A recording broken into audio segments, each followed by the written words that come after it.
dia, amado. Deus abençoe sua vida. Chegamos no domingo de novo. E aí agora a gente continua com os nossos estudos aqui no livro de Jó. Deus abençoe sua vida. E a palavra do Senhor possa habitar no seu coração, possa transformar a sua vida, te fazer uma pessoa melhor, te fazer uma pessoa feliz. Deixa eu ver quem está aqui online. Cíntia está aí, irmã Neide, irmã Maria Souza, Adilis, Aniceia. Amém. Que Deus abençoe a vida de vocês. Vamos esperar para ver se o povo chega mais um pouquinho também. Amém? Vamos orar nesse instante. Pedir para que Deus abençoe nossa vida. Se você não estiver me escutando, me dá uma dica aí, mas eu acho que você está me escutando bem, né? Vamos orar ao Senhor. Lembrar da Tavinha, né? Da irmã Val, que está hospitalizada, que fez uma cirurgia. Vamos lembrar dela nas nossas orações. Para que Deus abençoe, né?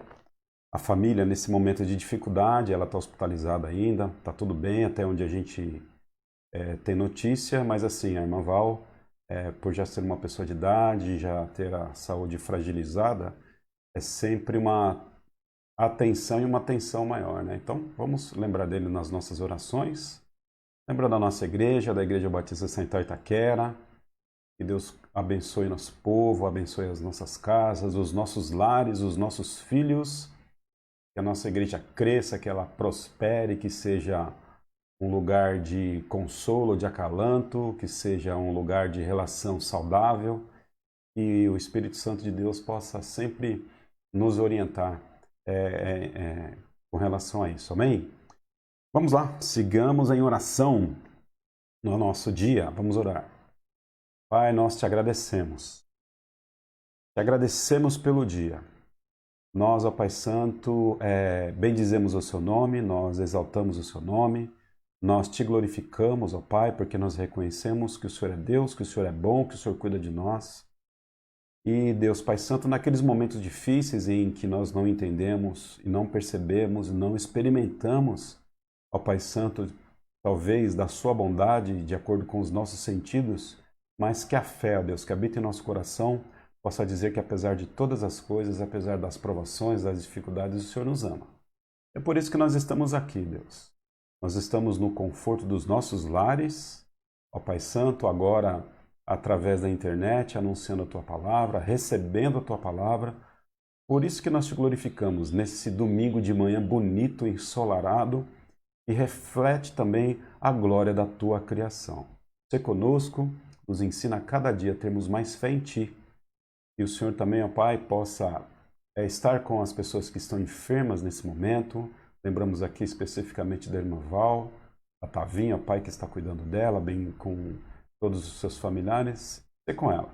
Não só com ela, mas com todas as irmãs, com todos os irmãos que enfrentam necessidade nesse momento. Sendo ou não da nossa igreja, sendo ou não do nosso país, porque a Tua igreja, ó Pai Santo, em Cristo, que está no mundo, precisa da Tua ajuda, precisa do Teu auxílio. Em nome de Cristo, que nós oramos. Amém, Jesus. Amém. Louvado seja Deus. Precisamos sempre orar em nome de Cristo, porque quando a gente ora em nome de Jesus, nós lembramos a que Deus nós estamos orando, né? Porque a gente sabe que existem muitos deuses por aí, né? Muitos falsos deuses. Então, é sempre bom a gente lembrar das nossas orações que nós estamos orando a Deus que é o Pai de Jesus Cristo, a Deus que é aquela pessoa que enviou o Messias ao mundo, ao Deus de Cristo. Todas as nossas orações, elas precisam estar centradas em Cristo. Todo o ensino da palavra tem que estar centrado em Cristo. Qualquer definição de Deus, ela deve ser uma definição cristocêntrica. Então, as nossas orações, a nossa relação com a sociedade, as nossas relações na igreja, elas devem estar centradas em Cristo, né? Então é muito importante que nós tenhamos Cristo na mente. Hoje a gente vai falar sobre oração no culto da noite, né? A oração do Pai Nosso. Nessa série de mensagens que nós estamos falando sobre a vida de Cristo, a caminhada de Jesus, hoje é dia 30, nós vamos dar bastante ênfase nessa questão da oração, de como que Jesus nos ensina a orar. Então é sempre bom a gente ter Jesus Cristo no centro, para que a gente não perca a referência de quem nós somos. Amém? Abra sua Bíblia aí no livro de Jó. Jó capítulo 20.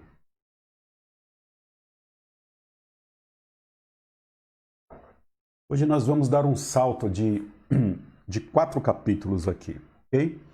Nós vamos estudar o capítulo 20, 21, 22, 23 e 24 do livro de Jó. Aqui a gente vai analisar aqui 2 discursos, o discurso de Zofar, que vai aqui já no capítulo 20, ele vai começar. Aí, aquela métrica que a gente já conhece no livro de Jó, né? Aí agora Jó responde no capítulo 21. No capítulo 22, ele começa a discursar novamente. E no capítulo 23 e no capítulo 24, Jó responde ao discurso de Elifaz. Então, você já deve ter percebido, e conforme a gente tem visto, existe um padrão que se repete no livro de Jó. Existe uma métrica, existe uma estrutura bem clara aqui de como que o livro de Jó se estrutura.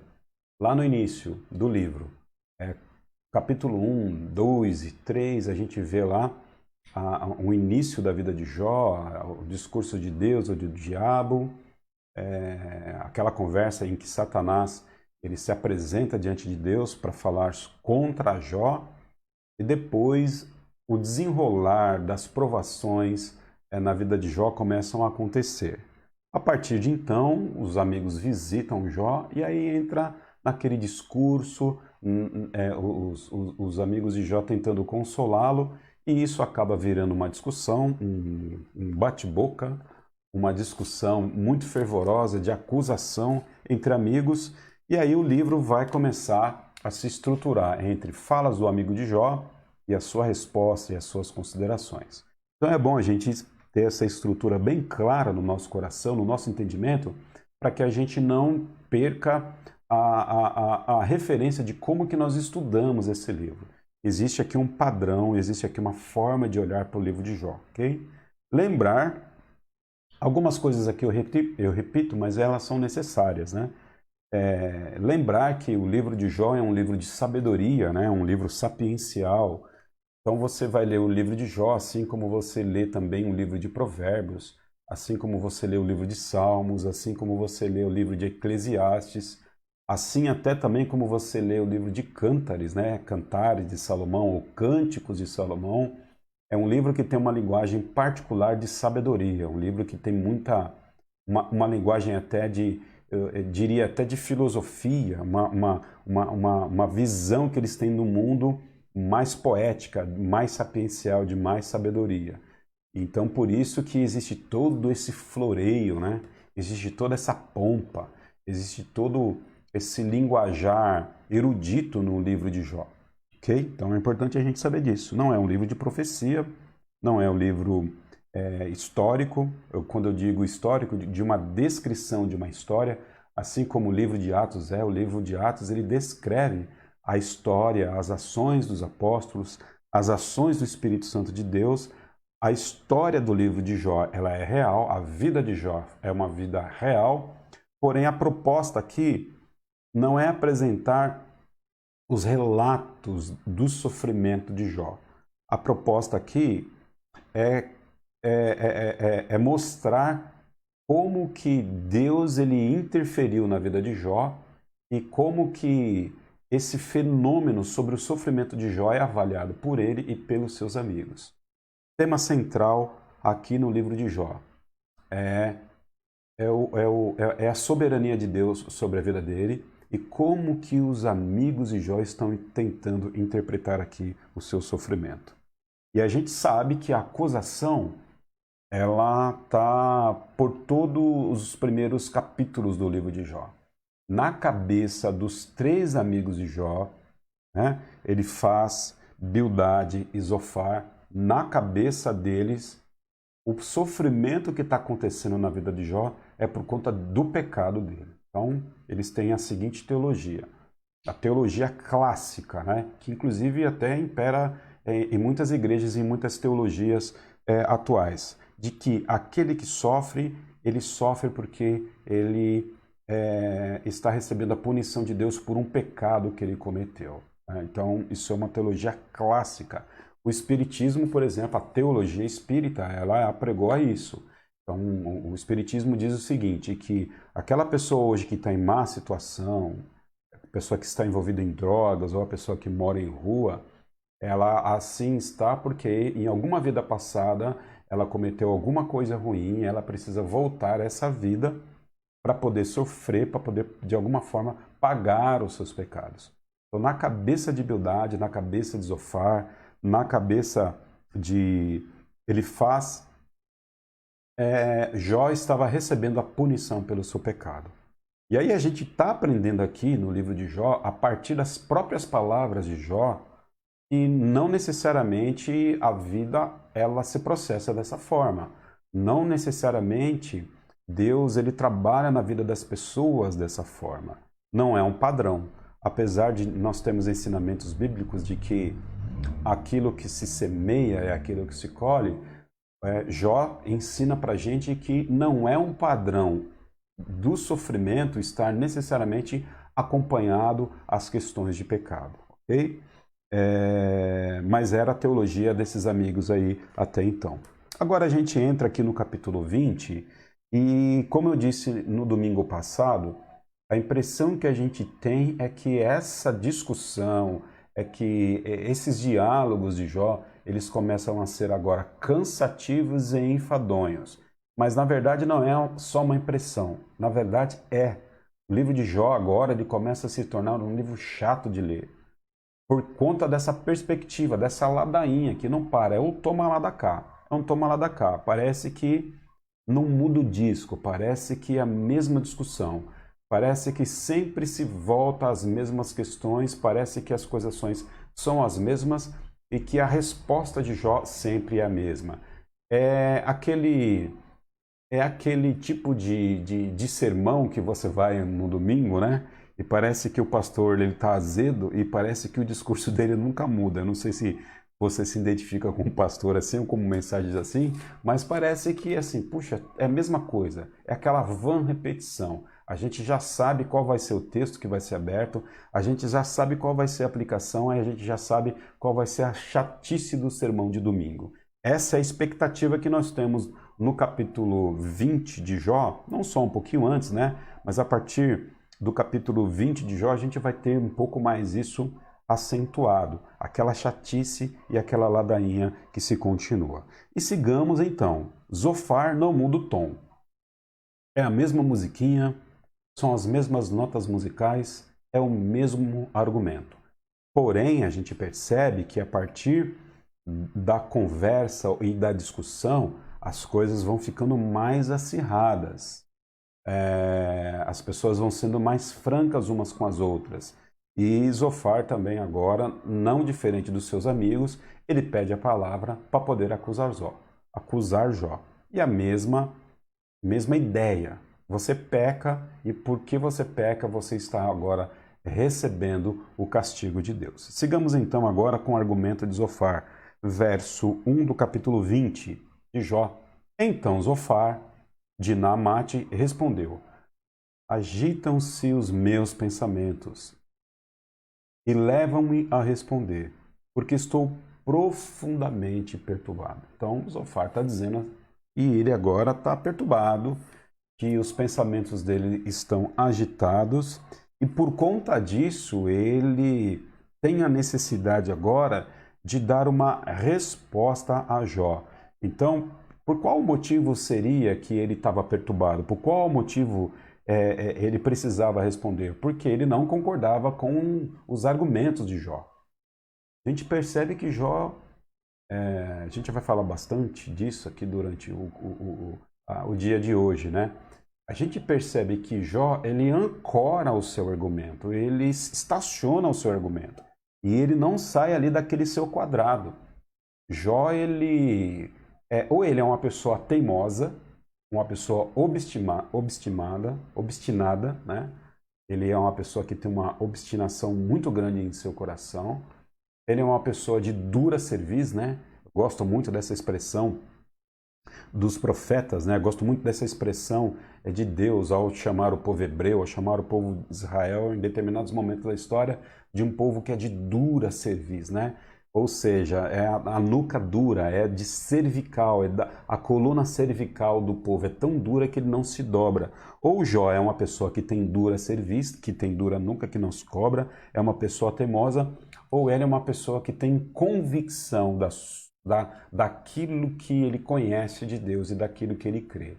E a gente vai perceber no final do desenrolar da vida de Jó que de fato ele tinha razão em muitas coisas, mais razão do que os seus amigos. Errou em algumas coisas, mas Jó tinha convicção do conhecimento que ele tinha de Deus, ok? E porque ele não abre mão daquilo que ele crê, ele não abre mão daquilo que ele conhece de si mesmo, ele não abre mão daquilo que ele conhece de Deus. Mas Zofar agora está dizendo que está perturbado, e ele está assim, consternado, ele está assim, escandalizado com Jó, ele está chocado com aquilo que Jó está dizendo. E aí ele vai falar no verso 3. Ouvi uma repreensão que me desonra, e o meu entendimento faz-me contestar.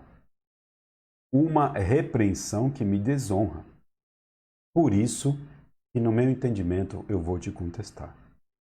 Eu gostaria aqui de usar a palavra melindre. O melindre subiu ao coração de Zofar. Ele está dizendo que que ele foi desonrado.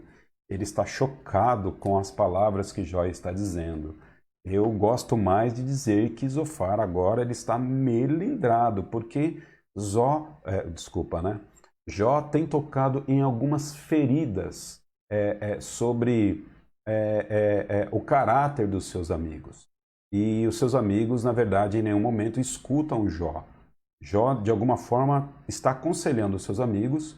A gente percebe que na proposta dos amigos aconselharem a Jó, Jó em alguns momentos tocam em algumas feridas. Jó vai mostrar que eles de alguma forma têm desvio de caráter.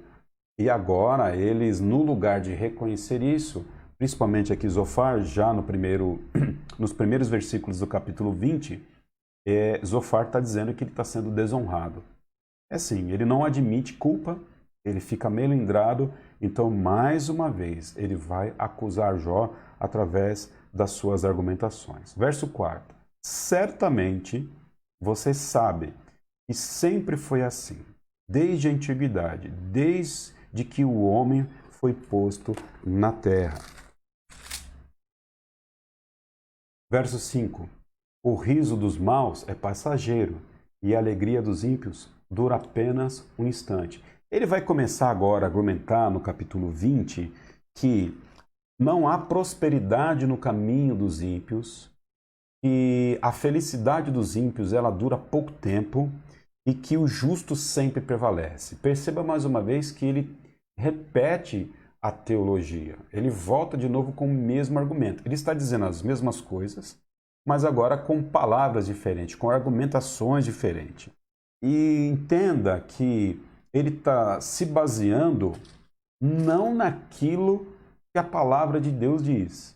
Nós incentivamos sempre o seguinte: olha, quando você for falar alguma coisa, se fundamenta biblicamente naquilo que você está dizendo, para que você não diga coisas daquilo que você acha e também coisas baseadas na sua experiência. A nossa experiência de vida, ela ajuda muito a gente a poder conversar com as pessoas e criar as nossas argumentações. Mas mais do que nossa experiência de vida, mais do que aquilo que a gente sabe sobre vida, é fundamental que a gente tenha a orientação na palavra do Senhor. O que a palavra do Senhor diz sobre essas questões. Agora perceba que certamente Zofar não tinha toda a palavra de Deus revelada para ele, posta para ele.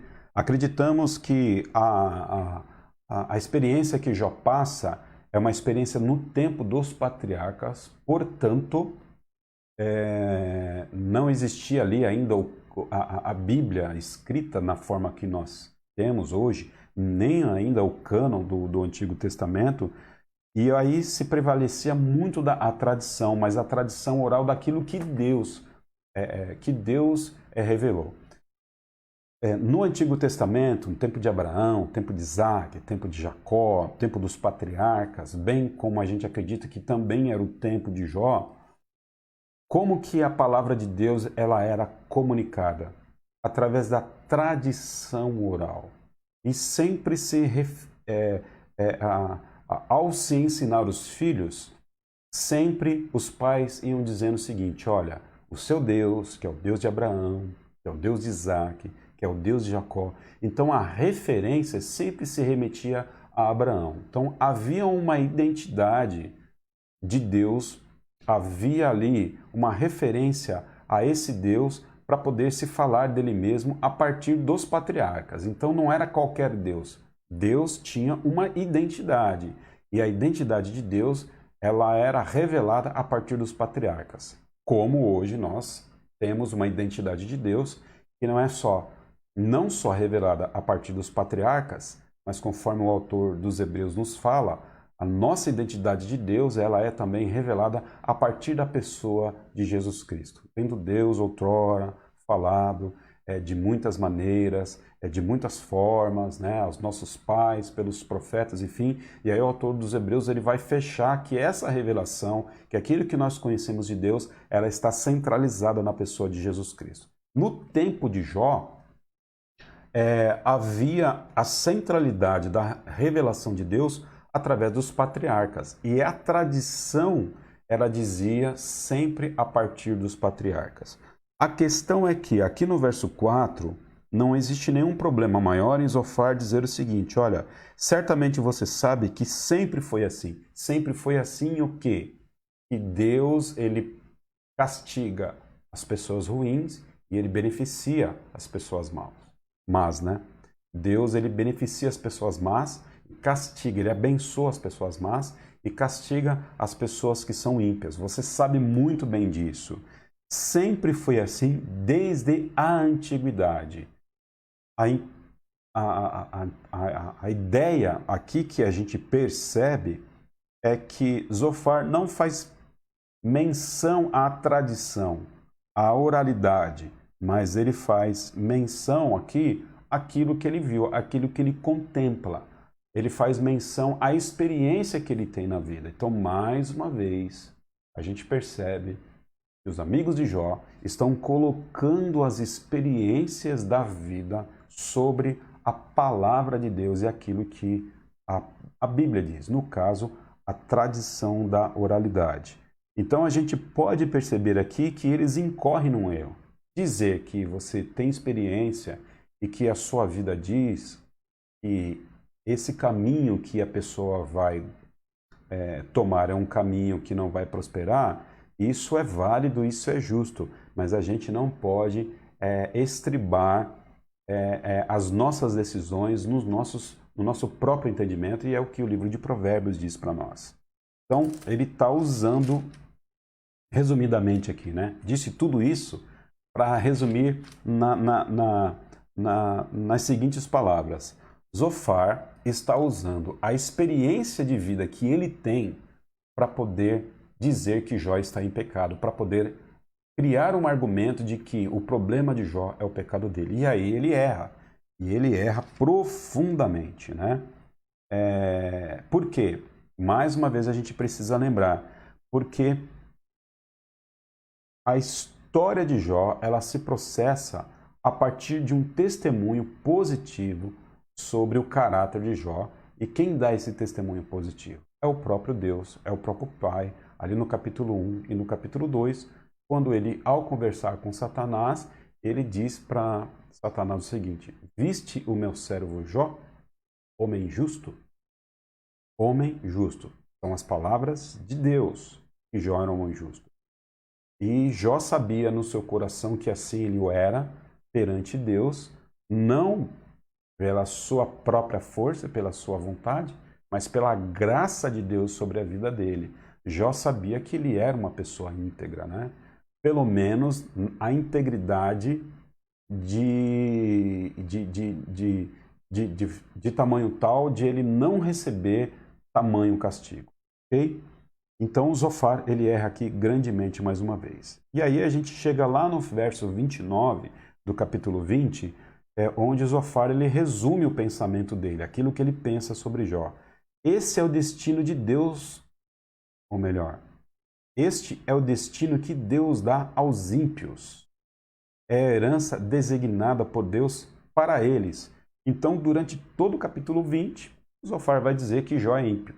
E que ímpio morre, que ímpio murcha, que ímpio seca, que ímpio não prospera, que ímpio chora, que ímpio sofre dor, que ímpio sofre provação, tribulação, desespero, fome, dor, angústia.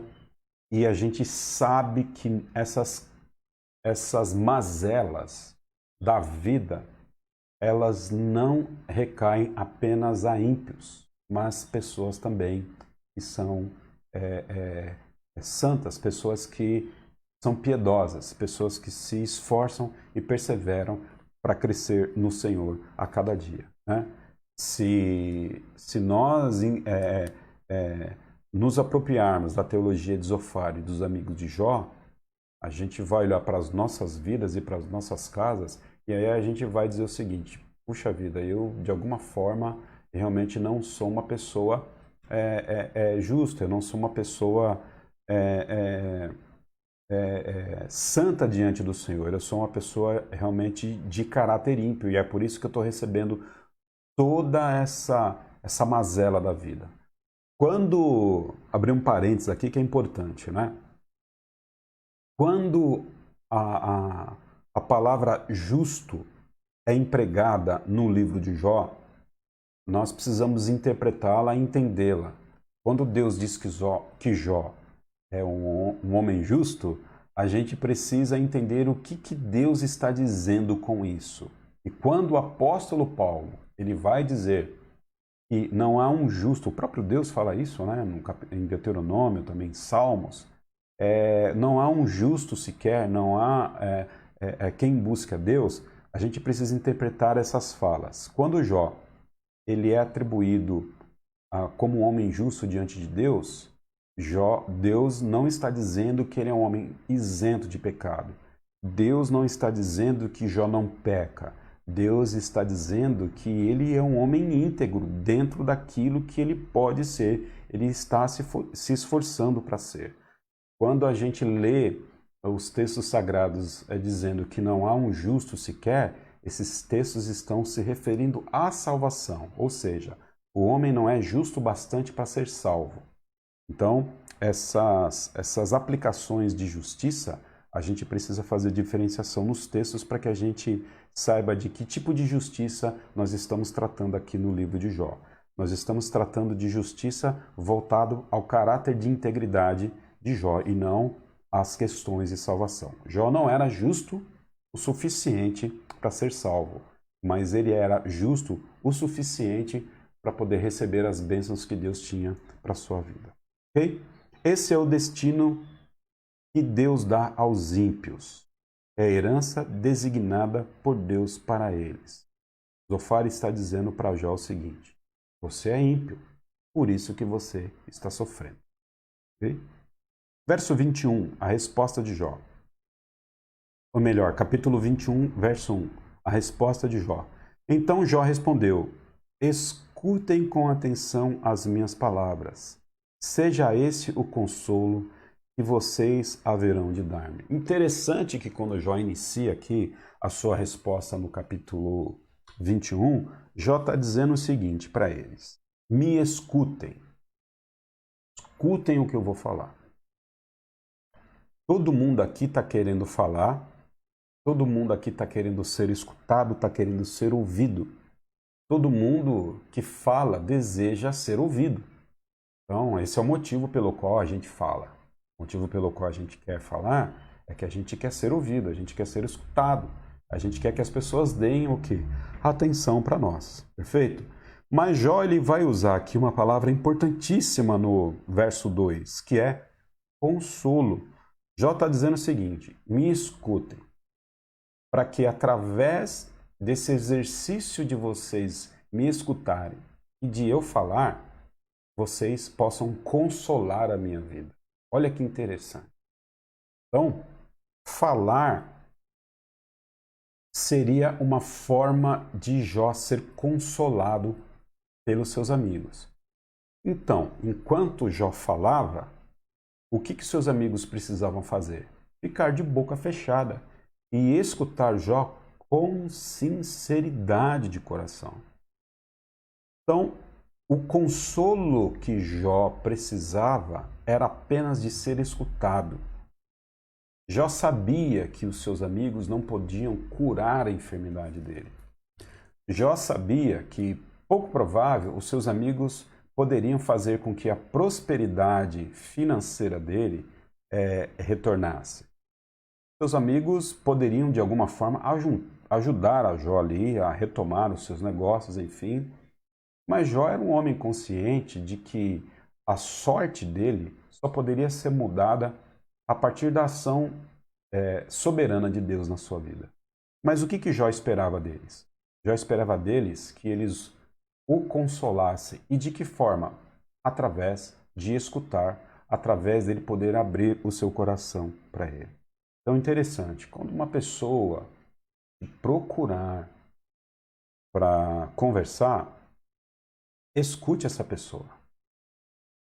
Escute.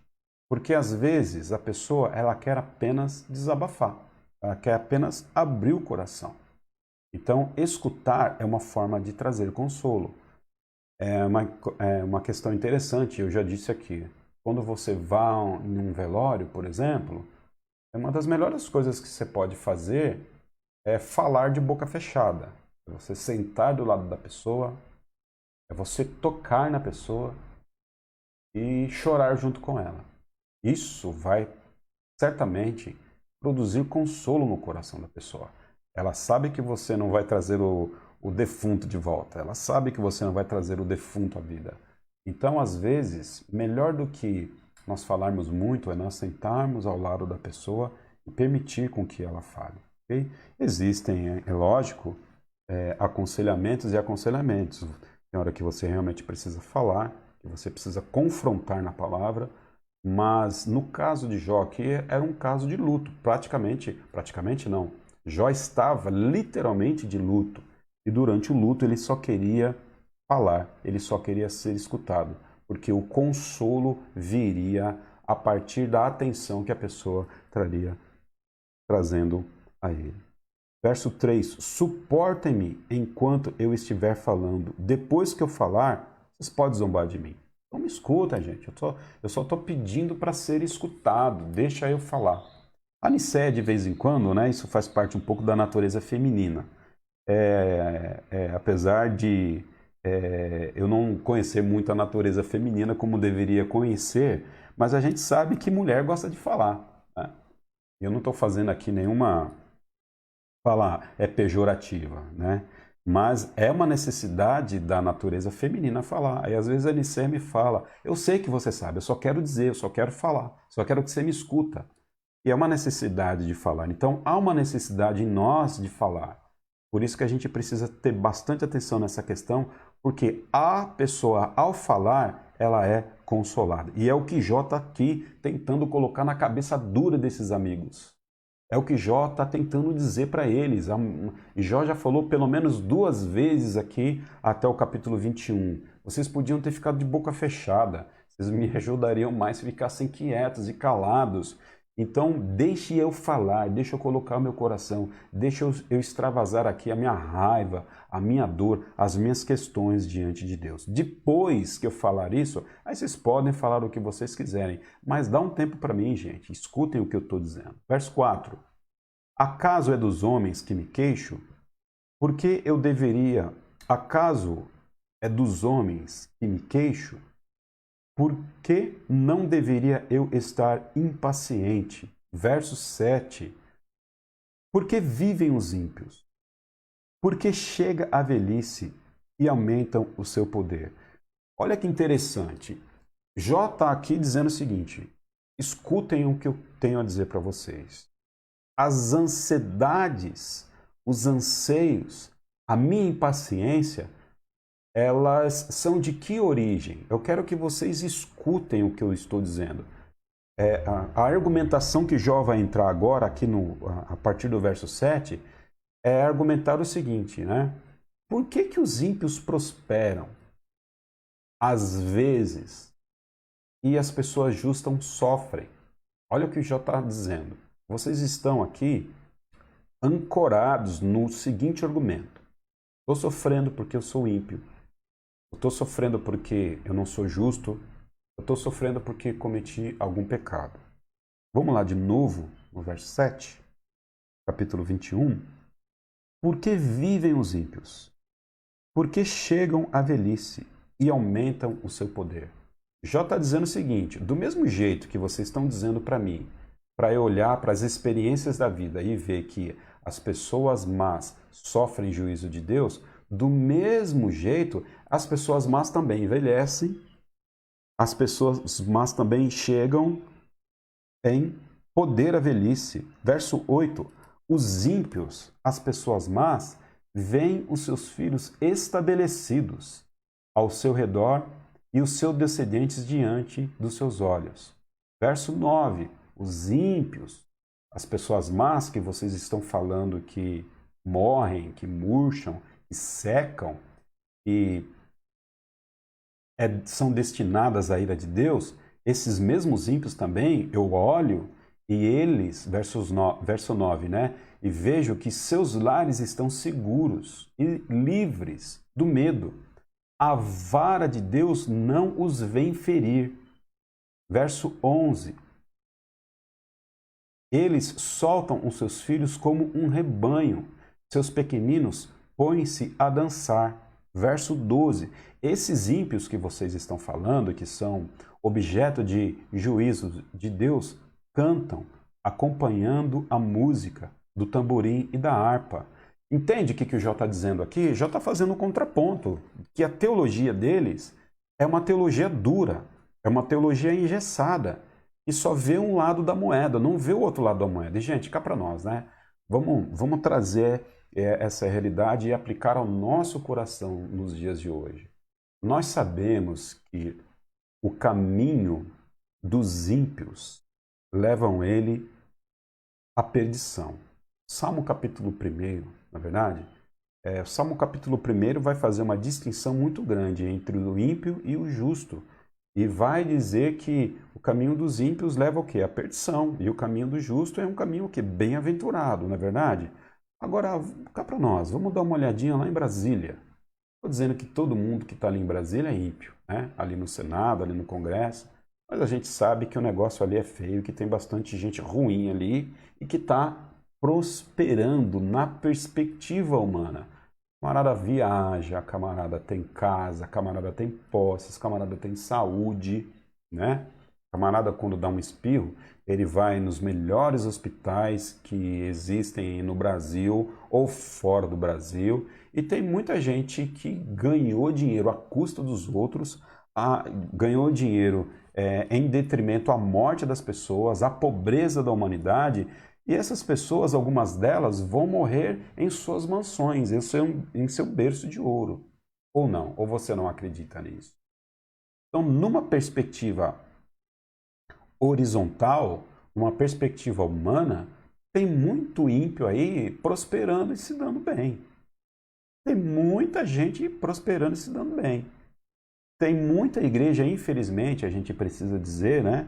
Tem muita igreja, e não é a maioria delas, e louvado seja Deus por isso, tem muita igreja aí bombando e com pessoas que se dizem pastores e que na verdade são lobos disfarçados de ovelhas, prosperando à custa da ovelha das lãs. Ou melhor, à custa da lã das ovelhas, inverti aqui, né? À custa da lã das ovelhas. Então são pessoas ímpias que, ao que tudo indica, estão prosperando.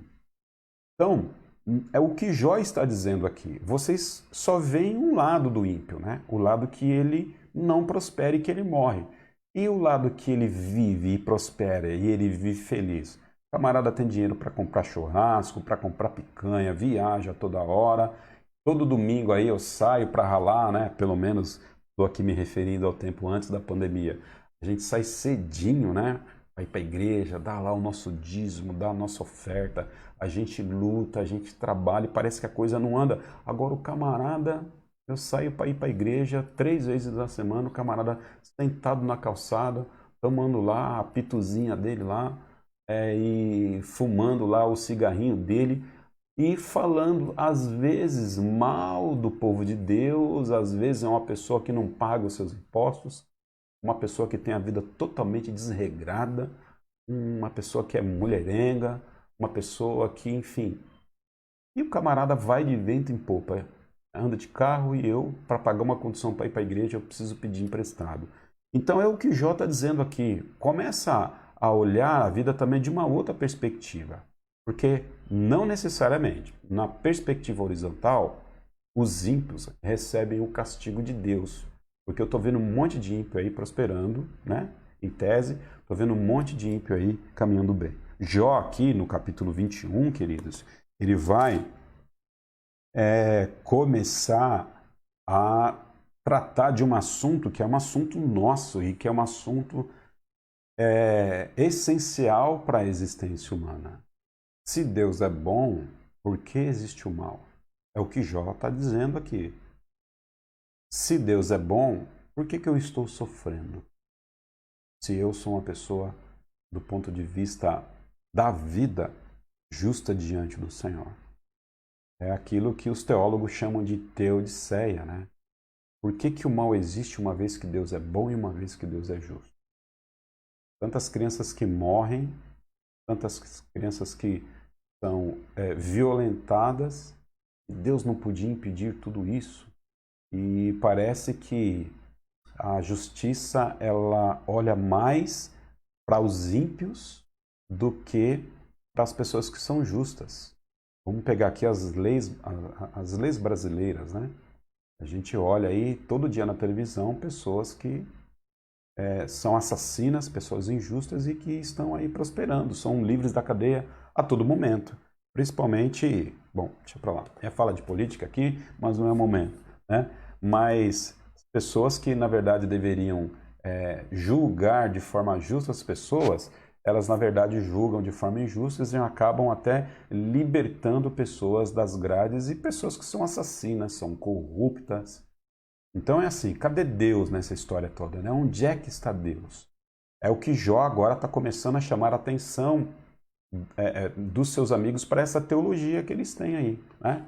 Então, se você está sofrendo, olha só, se você está em dificuldade, você está sofrendo, se você está em dor, se a tua vida não vai para frente do ponto de vista financeiro ou mesmo emocional, se aconteceu alguma coisa ruim na tua casa, na tua igreja, no teu trabalho, na tua família, não necessariamente isso significa que Deus está julgando você, que você está sob o juízo de Deus. Calma aí. Calma aí. Porque não necessariamente as coisas ruins vão acontecer apenas na vida das pessoas que não têm parte com Deus. Às vezes coisas ruins de fato acontecem na vida de pessoas que têm parte com Deus. E para toda dor, para todo sofrimento, para toda provação, há um propósito eterno de Deus, porque Deus está no controle de todas as coisas. O livro de Jó, antes de todos os temas possíveis, é um livro que trata sobre a soberania de Deus e quanto nós somos pequenos diante disso. Então não há nada que nós possamos fazer para agradar o coração de Deus, para que a gente possa receber as suas benesses. Então, fica aí mais uma dica, nós vamos falar sobre essas questões de oração mais à noite, hoje, às 18 horas, mas a gente está percebendo aqui que Jó ele tinha uma vida legal, um camarada bom, crente, piedoso, dizimista, ofertante fiel, participava de todas as campanhas da igreja, levava os seus filhos para EBD e de repente o mundo cai sobre a cabeça de Jó. Então Jó é uma referência contra a teologia da prosperidade que a gente vê hoje aí na televisão e nos rádios. Jó é um cala-boca nos teólogos da prosperidade. Você pode sim ser uma pessoa próspera. Você pode sim ser uma pessoa próspera na dor, na fome, na sede, na acusação dos seus amigos. Ok? E Jó aqui não deixou de ser próspero. Jó ainda era uma pessoa próspera do ponto de vista espiritual, do ponto de vista de caráter. Agora Jó está abrindo aqui uma lata de minhoca. Jó está dizendo o seguinte: pare de ficar falando que os ímpios vão morrer e que os justos prosperam. Porque eu estou vendo um monte de ímpio aí prosperar, eu estou vendo um monte de justo morrer. A teologia de vocês está errada. Não se baseie nessa teologia. O capítulo 21 de Jó vai argumentar basicamente isso. Vamos lá para o verso 15 do capítulo 21. Quem é o Todo-Poderoso para que o sirvamos? Que vantagem temos em orar a Deus? Mas não depende deles a prosperidade que desfrutam. Por isso, fico longe do conselho dos ímpios. Dá uma olhada aqui na lição que Jó está trazendo para os amigos e para nós. A gente tem que... Os amigos têm que ficar quietinhos. Jó em nenhum momento questiona a bondade de Deus. Jó em nenhum momento questiona a existência de Deus. Jó em nenhum momento blasfema contra Deus, porque essa era a proposta do diabo. Tira tudo de Jó e você vai ver que ele vai xingar você de palavrão. Essa era a proposta do diabo. Mas Jó está questionando. E que serventia tem orar a Deus? Eu não estou entendendo, porque eu estou orando, estou numa situação dessa, né? E ele vai dizer o seguinte: não depende deles, de quem? Dos homens, dos ímpios, a prosperidade que desfrutam. Olha que interessante. Então, ele olha a prosperidade dos ímpios, porque os amigos de Jó estão dizendo o seguinte: os ímpios não prosperam. E Jó está dizendo: opa, peraí que a conversa não é por aí não. Os ímpios prosperam sim. E olha que Jó está dizendo: e essa prosperidade horizontal, né, essa prosperidade humana, né, essa prosperidade histórica dos ímpios, ela não é resultado do próprio trabalho dele, mas é resultado do quê? Não depende deles a prosperidade que desfrutam. Depende de quem? Do próprio Senhor.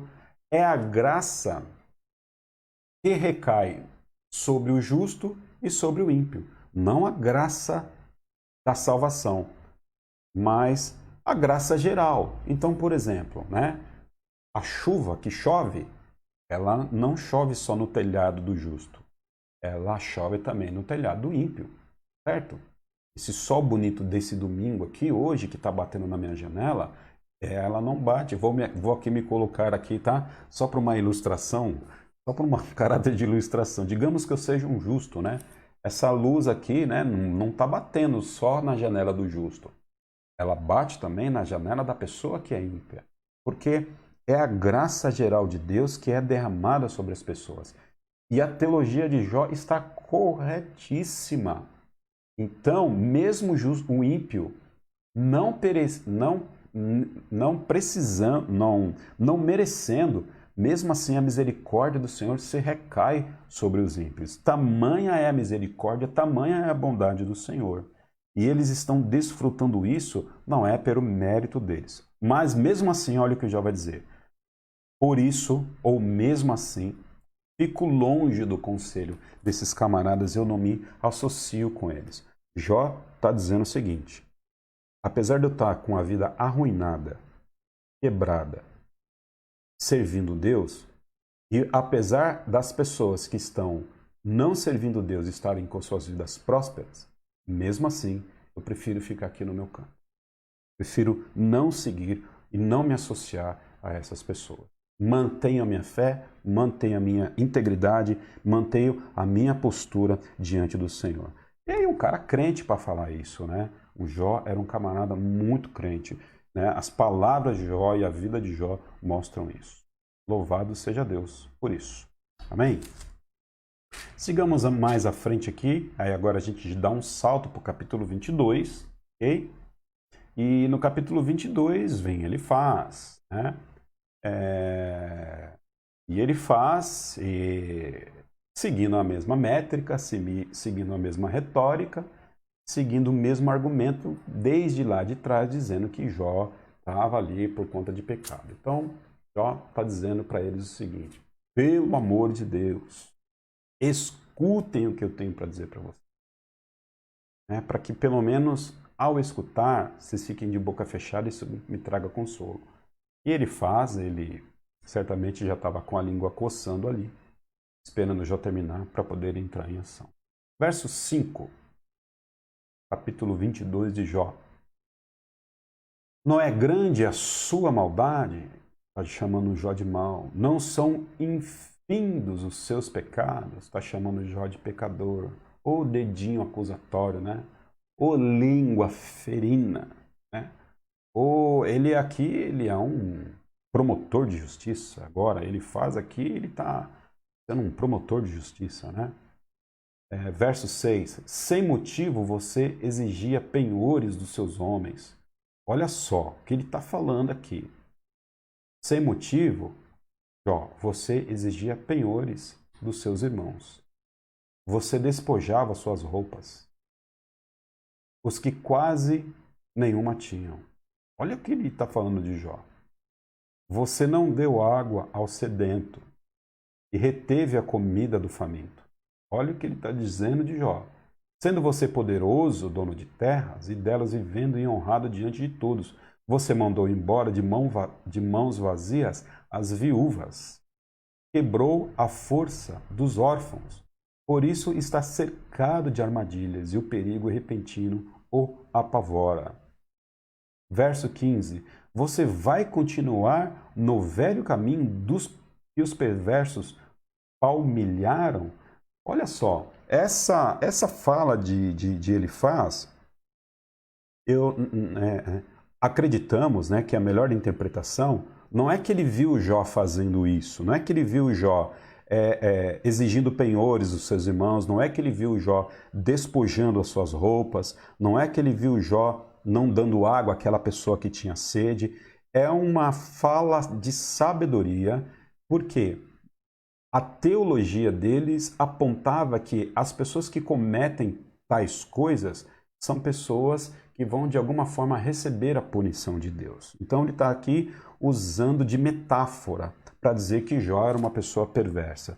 Mas volto a dizer mais uma vez, essa biografia que Elifaz está traçando de Jó era uma biografia totalmente daquela que Deus traçou de Jó no capítulo 1 e no capítulo 2. E no verso 15, Elifaz está chamando Jó de teimoso. Até quando você vai continuar no velho caminho que os perversos trilham, né? Eles palmilharam. Está acusando Jó de forma clara, de forma objetiva, de forma que assertiva, partindo do pressuposto de que o pecado dele era resultado de todos, ou melhor, o sofrimento de Jó era resultado de todos esses pecados que Elifaz elencou aqui acima. Trocando em miúdos, né, trazendo aqui numa linguagem mais próxima da gente, o que Elifaz está dizendo é o seguinte, olha Jó, ao que tudo indica, eu não posso provar, mas o que eu estou vendo aí é resultado de que você penhorou bem dos seus irmãos, e certamente alguém com sede passou na porta da sua casa para pedir um copo de água e você não deu. Certamente você mandou embora de mãos vazias algum empregado seu que era filho de viúva e você não fez o devido pagamento. Certamente você fez essas coisas, se é que você não fez coisas piores. Verso 21, um pouquinho mais, né? Capítulo 22, o conselho de Elifaz. Sujeite-se a Deus, fique em paz com Ele, e a prosperidade virá a você. É um cara de pau para falar uma coisa dessa, né? Então, a prosperidade que foi embora da sua vida é resultado porque você se afastou de Deus, né? Verso 22. Aceite a instrução que vem da sua boca e ponha no coração as suas palavras. Se você voltar para o Todo-Poderoso, voltará ao seu lugar. se afastar da sua tenda a injustiça, lançar ao pó as suas pepitas e o seu ouro puro de Ofir, as rochas do vale, o Todo-Poderoso será o seu ouro, será para você prata seleta. Jó, se arrependa e se converte. É o que ele faz, está dizendo para Jó. Por isso que Jó era paciente, né? E além de suportar todas as coisas, suportou aí esse povo difícil. Verso 23, ou melhor, capítulo 23, vamos lá? Capítulo 23. Então Jó respondeu, verso 1 do capítulo 23. Até agora me queixo com amargura, a mão dele é pesada, a despeito do meu gemido. Se tão somente eu soubesse onde encontrá-lo e como ir à sua habitação, eu lhe apresentaria a minha causa e encheria minha boca de argumento. Estudaria o que ele me respondesse e analisaria o que me dissesse. Será que ele se apoiaria em mim com grande poder? Não, ele não me faria acusações. Mas se vou para o Oriente, lá ele não está. Verso 8 agora, estou no verso 8. Mas se vou para o Oriente, lá ele não está. Se vou para o Ocidente, não o encontro. Verso 9. Quando ele está em ação no norte, não enxergo. Quando vai para o sul, nem sombra dele eu vejo. Verso 13, capítulo 23. Mas ele é ele. Quem poderá fazer-lhe oposição? Ele faz o que quer. Cara crente, hein? Ele faz o que quer. Executa o seu decreto contra mim e tem muitos outros planos semelhantes. Vamos seguir mais um pouquinho aqui? Bom, acho que para aqui, depois a gente entra um pouquinho no capítulo 24. Jó está dizendo o seguinte, que ele desejaria se encontrar com Deus, mas ele não consegue achar Deus. Se ele vai para o norte, parece que Deus foge para o sul. Se ele vai para o sul, ele não encontra Deus lá. E ele está querendo se encontrar com Deus para escutar de Deus aquilo que ele tem para falar sobre a sua vida. O que Jó está dizendo aqui é o seguinte: Deus está em silêncio. Ele não fala mais comigo. Às vezes, Deus ele não fala conosco. Ele de fato fica em silêncio. Parece que a gente ora e a resposta do Senhor não vem. E ele está em silêncio. Às vezes, Deus fica em silêncio.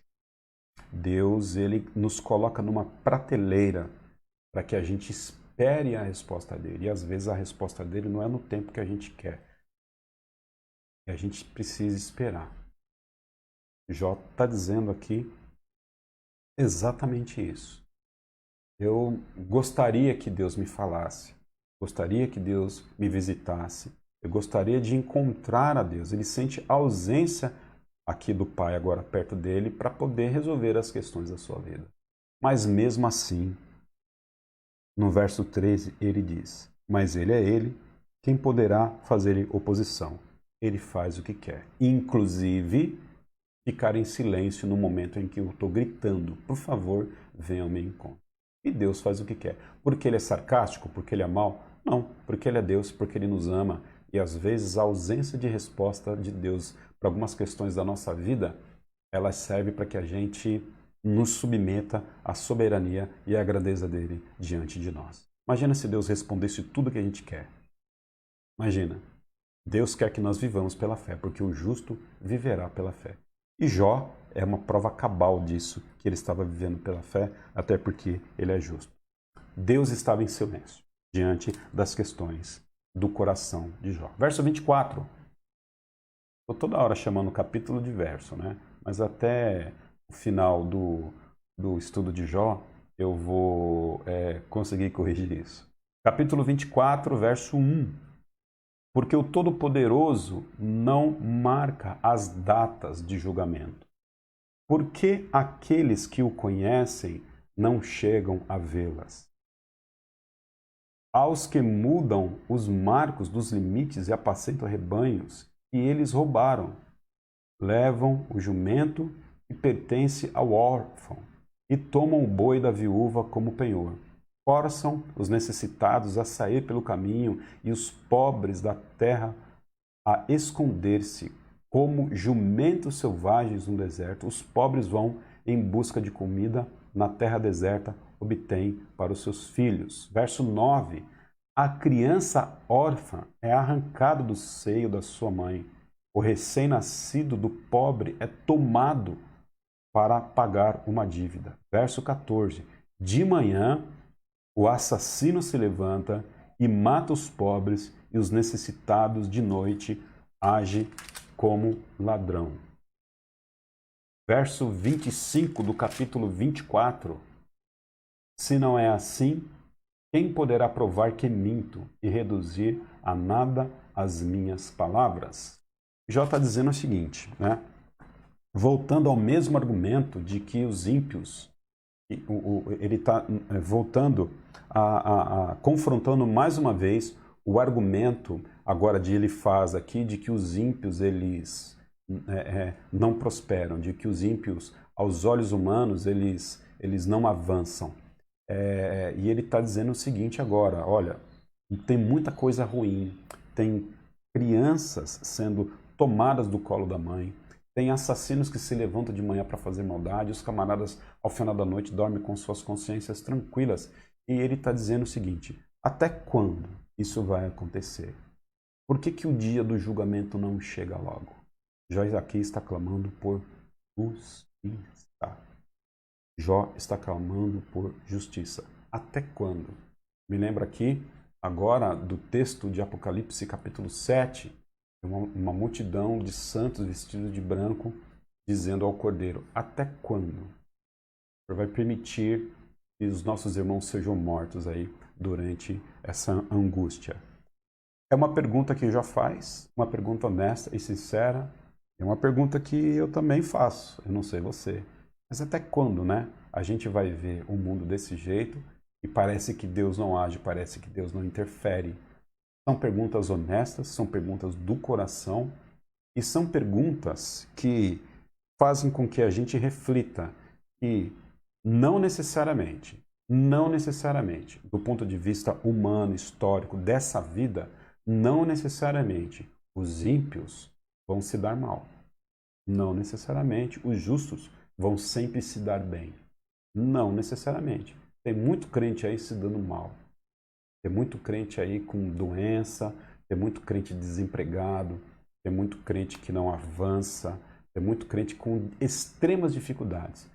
De uma outra parte, né, tem muito ímpio aí e está com a sua vida boa, está com a sua vida na perspectiva humana, na perspectiva histórica, com a sua vida boa.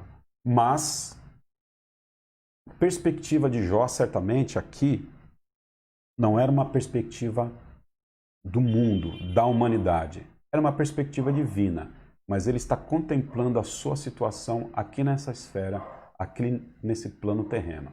Mas nós sabemos que as promessas de Deus, e aí, querido, é a nossa grande dificuldade, né? Ah, Deus tem promessa para a minha vida. Claro que tem promessa para a sua vida. Mas as promessas para a sua vida, necessariamente, elas vão ser contempladas no céu, quando Jesus estabelecer definitivamente o seu reino. Então, precisamos ter um olhar para o céu, porque a nossa esperança não está aqui. A nossa esperança está no céu. Eu creio no céu. Eu creio que a minha felicidade maior está lá. Então, a gente precisa tomar muito cuidado em projetar as nossas esperanças e as nossas perspectivas de vida aqui nesse mundo, porque elas são ilusórias. Né? Porque talvez aquilo que nós estamos chamando de bênção pode ser maldição para a nossa vida. Por isso que a gente precisa olhar para o futuro. Precisamos tomar cuidado com aquilo que a gente chama de prosperidade. Né? Precisamos tomar cuidado com aquilo que nós chamamos de prosperidade. Precisamos tomar cuidado em acreditar que prosperidade é propriedade privada. Não necessariamente. O livro de Jó nos ensina isso.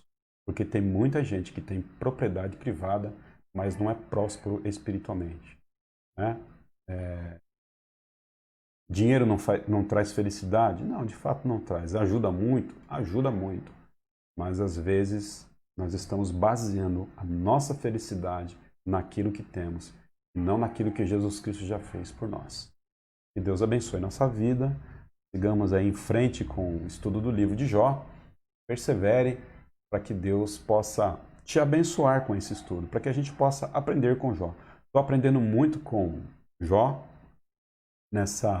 nesse segundo momento agora de estudo mais aprofundado do livro de Jó. Estou aprendendo muito com ele e estou aprendendo muito também com os amigos dele, aprendendo o que não falar e o que não fazer, aprendendo com Jó que as nossas orações diante do Senhor, elas podem sim ser honestas e genuínas, podemos sim perguntar ao Senhor por quê, para quê, mas sempre manter a nossa fé nele, porque Jó, mesmo questionando a sua vida, ele não questionava a bondade, a misericórdia e a soberania de Deus. Amém? Que assim também seja a sua oração. Deixa eu ver se eu tenho aqui perguntas. Se eu não tiver pergunta, a gente já ora nesse instante. Que Deus nos abençoe. O Mário também está aí. Cláudio está aí. Que Deus nos abençoe. Bom, não temos perguntas, significa que vocês estão sabendo tudo. Vamos orar? Pai, nós oramos ao Senhor. Santificado seja o teu nome, glorificado seja o teu nome na terra. Venha o teu reino, Pai. E, ó Pai Santo, o teu reino possa se estabelecer para que todas essas nossas dores, essas nossas angústias, esses nossos questionamentos possam passar. Que o Senhor nos abençoe, nos ensine a viver a provação, a passar por elas com integridade, com caráter justo. Nos ensina, Pai, que o Senhor nos ama, mesmo quando possamos ter uma vida difícil aqui. Porque a ausência de dinheiro, a ausência de saúde, a ausência, ó Pai Santo, às vezes de facilidades, não necessariamente significa que o Senhor não está conosco. Apenas nós te pedimos que o Senhor nos mantenha, ó Pai, com a nossa fé viva, com a nossa fé de pé, diante das dificuldades que se apresentam sobre nós. Seja com o teu povo, em nome de Cristo nós oramos. Amém, Jesus. Que Deus abençoe seu coração. 18 horas a gente se encontra. Fique com Deus.